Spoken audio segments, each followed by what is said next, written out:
Happy morning. દિન વિશેષ કાર્યક્રમમાં આપ સૌનું સ્વાગત છે. આજે 16મી માર્ચ એટલે કવિ નાનાલાલની જન્મ જયંતિ. 16મી માર્ચ 1877માં કવિ નાનાલાલ દલપતરામ ત્રિવેદી નો જન્મ થયેલો. તેઓ બહુ મોટા ગજાના ગુજરાતી સાહિત્યકાર, કવિ, નાટ્ય લેખકકાર અને ચારિત્રકાર તરીકે ખૂબ જ પ્રચલિત અને પ્રખ્યાત હતા. મહાકવિ તરીકે ખૂબ જાણીતા અને ડોલન શૈલીના જનક એવા કવિ નાનાલાલને આપણે આજે યાદ કરીએ. તેઓ રાજકોટની રાજકુમાર કોલેજમાં અધ્યાપક હતા.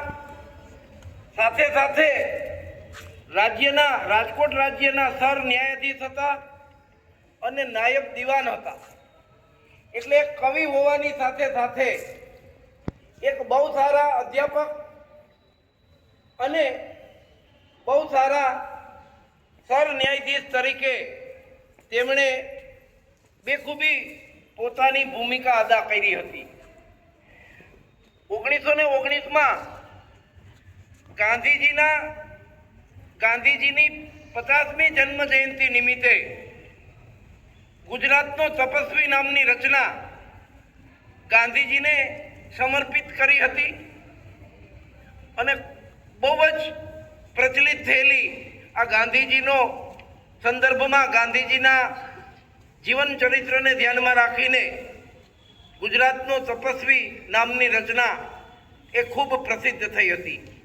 એમની કેટલીક કાવ્ય પંક્તિઓ પણ આજે પણ આપણે એને યાદ કરીએ છીએ. આપણને ખબર નથી હોતી કે આ કવિ નાનાલાલની છે. એમાં ખાસ કરીને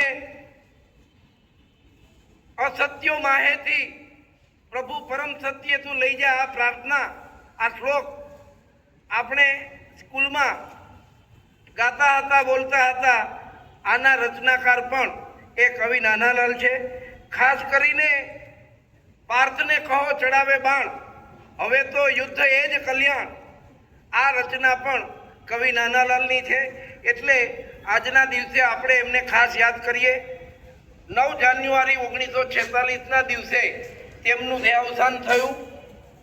એમની રચનાઓ, અનેક રચનાઓ આજે પણ અનેક રીતે એ જુદા જુદા અભ્યાસક્રમોના સંદર્ભમાં ભણાવવામાં આવે છે અને ખૂબ લોકમુખે ચર્ચાયેલી એમની અનેક રચનાઓ છે.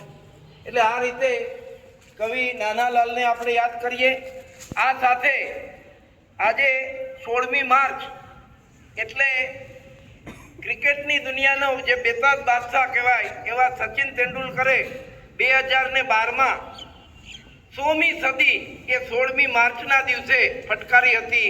એ સંદર્ભમાં વિશ્વનો પ્રથમ ક્રિકેટર કે જેણે 100મી સદી ફટકારી એ રીતે સચિન રમેશલાલ તેંડુલકર એ ખાસ કરીને યુવાનો માટે ખૂબ જ આદર્શ એવા સચિન તેંડુલકરને પણ આપણે આજના દિવસે યાદ કરીએ. અનેક રેકોર્ડ એમના નામે છે, અનેક પ્રકારના ઉપનામો એમને પ્રાપ્ત થયા છે. ક્રિકેટની દુનિયાનો એક બહુ વિશિષ્ટ ક્રિકેટર એ સચિન તેંડુલકર. તો એની 100મી સદીના સંદર્ભમાં આપણે એમને યાદ કરીએ. ધન્યવાદ. ભારત માતા કી જય. વંદે માતરમ.